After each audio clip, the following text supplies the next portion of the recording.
Class 6 ছাত্রের হুমকি, স্কুলে তাণ্ডব ছাত্রীর বাড়ির লোকজনের, বেধড়ক মার শিক্ষককে। স্কুল কর্তৃপক্ষের তরফে পাঁশকুড়া থানায় অভিযোগ দায়ের হয়েছে।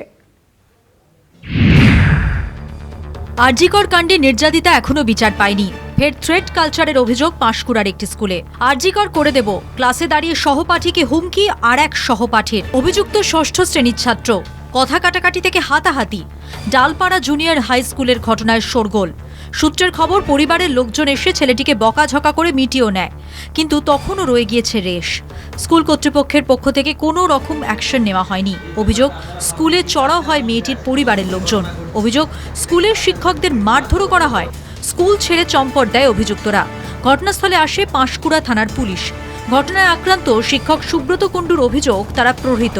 স্কুলের প্রধান শিক্ষক পলাশ সাউ বলেন, বিষয়টি প্রাথমিকভাবে মিটে গেলেও ফের তার অনুপস্থিতিতে এই ঘটনা ঘটে। আমি অভিভাবক এবং সব ছাত্রছাত্রীদের কথা ভেবে সুসম্পর্ক বজায় রেখে যাতে আগামী দিনে বিদ্যালয় চলে, আমার সেরকম কোনো অভিযোগ জানানো নেই। তবে অপ্রীতিকর ঘটনা যাতে না ঘটে আগামী, সেই অনুরোধ রাখবো সব অভিভাবকদের প্রতি। উনি আমাকে স্কুল থেকে বারবার ফোন করছেন। আমি সেই যতটা দ্রুত সম্ভব এসেছি, এসে দেখি না স্যারকে মেরেছে, এবং আমার পাশের যে প্রাইমারি স্কুল ছিল ওই স্কুলের স্যাররা এসে স্যারকে ওকে উদ্ধার করে। মারধরের অভিযোগ অস্বীকার ছাত্রের বাবার। পরে যখন আজকে ওই ঘটনা জানলাম, আমি মাস্টারমশাইয়ের কাছে জানতে গিয়েছিলাম যে আমার মেয়ের সঙ্গে এরকম অন্যায় হয়েছে, আপনারা আমাকে জানাননি কেন। আমার সঙ্গে তর্ক বিতর্ক হয়, তো তর্ক বিতর্ক হওয়ার পরে আমাকে মিথ্যা বদনাম দিয়ে দিয়েছে যে আমি মারধর করেছি।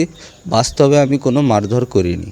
ইতিমধ্যে এই ঘটনায় স্কুল কর্তৃপক্ষের তরফে পাঁশকুড়া থানায় অভিযোগ দায়ের হয়েছে। পাঁশকুড়া থেকে সৌম্যজিৎ চট্টোপাধ্যায়ের রিপোর্ট, কলকাতা টিভি।